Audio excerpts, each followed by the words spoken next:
Welcome back, everyone. Interesting topic, public service, right? And when you think about people who are dedicated to public service and people that want to run for office, you really are hoping that, especially in this sort of divisive climate that we're in now, that they're pointing in the right direction. They've got the right values, that they're passionate about wanting to serve the community. Well, I've been around long enough to know that my guest is one of those people that sort of epitomizes that sense of public service. It's Claudia Braymer, who is Supervisor Ward 3 for Glens Falls and a neighbor. Hello, Claudia. How are Hello, you? thanks for having me. Oh, you're welcome. It's very nice to have you. This is a very, very strange campaign season, right? Everything seems to be virtual. Even our interviews, which we usually do in person, is now virtual. I want to ask you just some questions. You've been in public service for a while.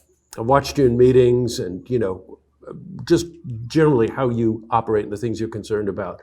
This pause in everyone's life is something that none of us ever saw coming. What concerns have you spotted? Sorry, I muted myself for a second.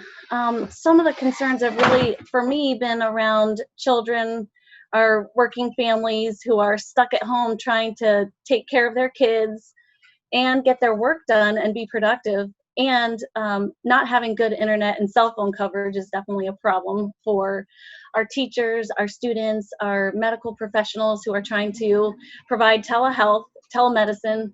It's been a really difficult time. Boy, it sure Those are has.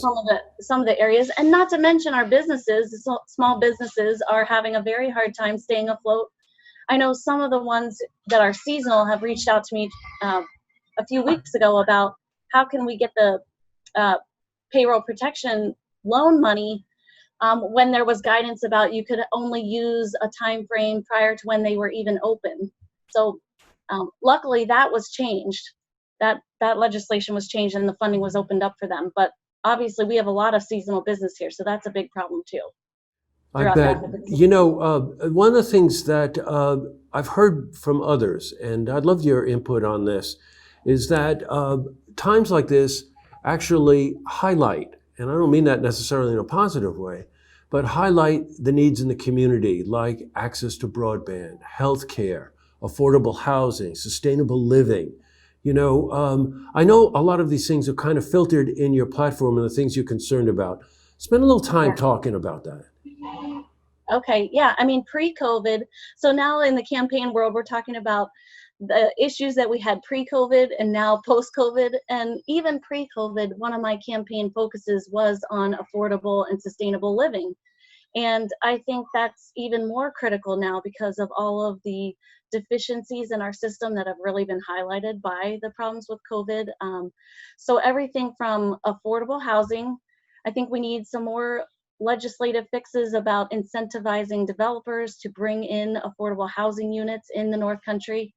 um, Livable wages. So last year there was an expansion to prevailing wage, and I would support even further expansions to that for public projects because many of our workers here are union workers and they need that livable wage to get by and to sustain their families. Some of the other things that are even more critical now, I think, that I wasn't as focused on is healthcare. Obviously it's an issue, but making sure that we have accessible and affordable healthcare here. And how are we going to do that with the legislative fix here in New York? There is the New York Health Act that has been passed by the New York State Assembly for, I think, the last 4 years, but it hasn't been passed through the Senate. So that's something that I would really like to see us move forward with, a version of that that helps disconnect your healthcare coverage from your employment, because as we're seeing right now, people are losing their jobs and they're being told to turn to Cobra, which is completely unaffordable. People can not afford to have a $3,000 monthly premium payment. So I know there are problems with the New York Health Act, but I think it's something that we really need to focus on as a state and come up with some legislative solutions, real solutions. Yeah, gotcha. The other things that have been coming up during COVID are things like when the Glens Falls Greater Transportation Council shut down bus service. I mean, yeah, people weren't really traveling a lot, but some people still needed to get to work. And if we don't have reliable transportation, public transportation, that's just been a highlighted problem. And the other thing recently now is childcare.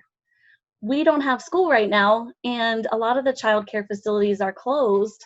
So where are working families supposed to have their children be in a safe environment? I mean, maybe we need to look at more childcare subsidies or other options for providing childcare for working families. Got it. Toward that, That's a lot. on that, yeah, well, that's quite an agenda, but quite honestly, it's times like this that the things that you're discussing come to the forefront. I had a great interview with James Dexter last week, who, as you know, heads up the school, 31 different school districts. And we started talking about childcare. And, BOCES operated some childcare centers during the Right. crisis here to try to help out. But boy, it really highlighted that problem. Now, your background, you're a lawyer. You're running for Assembly, 114th District, New York State. How would you hope to affect some of the changes that you're talking about? What could you do in that role in the assembly that you can't do now as a supervisor? Right. A lot of these are state issues, and I can't get those changes done at the county level, especially when they're more regional problems. And that's why I'm looking to get into the assembly, also because I am a Democrat and the majority is Democratic. And I hope that I will have a more effective voice for us in Albany with the majority than our current elected, who's a Republican, and he's doing a good job as well as he can. And I think I'll be able to have a more effective voice than my Republican opponent as a person in the majority. Got you. How's the campaign going? It's definitely difficult in this virtual world. I've been doing some virtual house parties, but it's definitely hard to get out and meet voters and hear their concerns, hear more from them. So I'm trying to broaden my circle of people that who I'm talking to, so that I can get more of those perspectives. But it's definitely hard, and um, I'm making progress. I've been endorsed by the Working Families Party, as you can see my son there, I love it. That's great. involving us. I've also been endorsed by Eleanor's Legacy, which is a women's leadership PAC, and Equality New York, which is a PAC that supports people looking for civil rights and for justice for people of all sexual orientations. And I'm also pursuing endorsements from various unions, so that's going along, which is nice for the campaign for me to be able to do some of that groundwork now during the shutdown or the pause. Yeah, I would imagine that the biggest drawback is not being able to actually talk one-on-one with people when you see them. We're now in this sort of virtual world, and we can do this. We know each other, so that helps a lot. But, with a stranger there's nothing like being in person. And, all politics is local, let's face it. And it's very hard to make that connection with the person when I'm on a Zoom like this. It's hard. Yeah, no, I bet. Outside of the endorsements, and they're very important to have in any campaign, for sure. What would you like the people to know about you? Like maybe why you decided to run, or what you would hope to accomplish. We're going to be.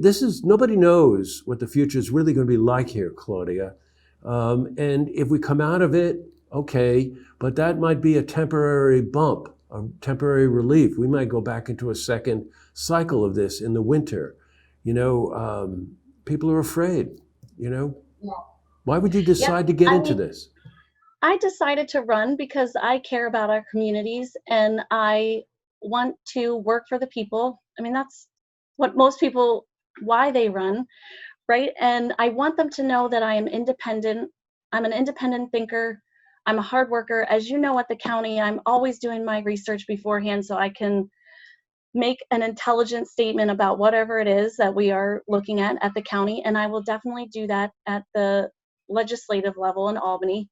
And I want people to know that I will fight for our communities, especially as we're coming out of this COVID pause and we're going to have the need for someone in Albany who will continue working for all of us through the recovery into 2021.